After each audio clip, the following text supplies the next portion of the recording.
Let's take this on with Alex Marquardt, who's a US security and foreign policy journalist. He's in Washington, D.C. Alex, great to have you with us.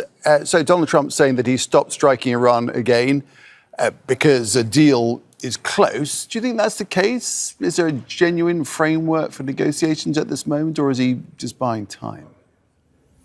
Nick, I do believe that he stopped the strikes because of the request from close allies, but I do not think that a deal is close. Of course, we can't put too much faith into his timelines. We've heard Donald Trump talk quite often about allowing 2 weeks for something to happen, whether it's with regards to Ukraine, Gaza, or the Iranian discussions that are very much ongoing. I think there has been a real sense here in Washington, among sources that I've spoken with, that Trump's patience has worn thin.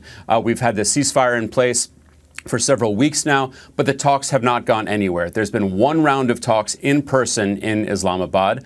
The sides continue to talk to each other from afar through the mediators Pakistan, along with Gulf allies as well as Turkey, but they really have not gone anywhere. So there is still a real potential that if this logjam remains, that the U.S. could relaunch military strikes and that they could go beyond military targets to encompass or go after civilian targets like the power grid, bridges, things like that, raising questions not only of whether the U.S. is breaking the laws of war, but also whether the invitation for the Iranians to then go back and strike allies in the region. So there is a significant potential for another round, another salvo, if you will, of military action.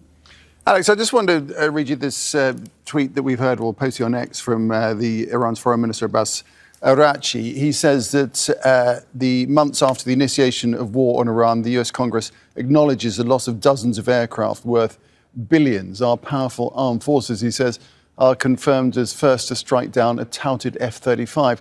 With lessons learned and knowledge we gained, a return to war will feature many more surprises. How will that kind of rhetoric be received by the US administration?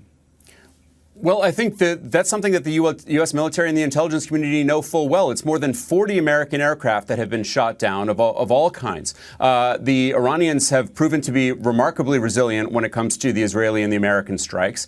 And despite the fact that time and time again, we've heard from the Defense Secretary Pete Hegseth and other administration officials that the U.S. and the Israelis have managed to decimate these different parts of the Iranian military.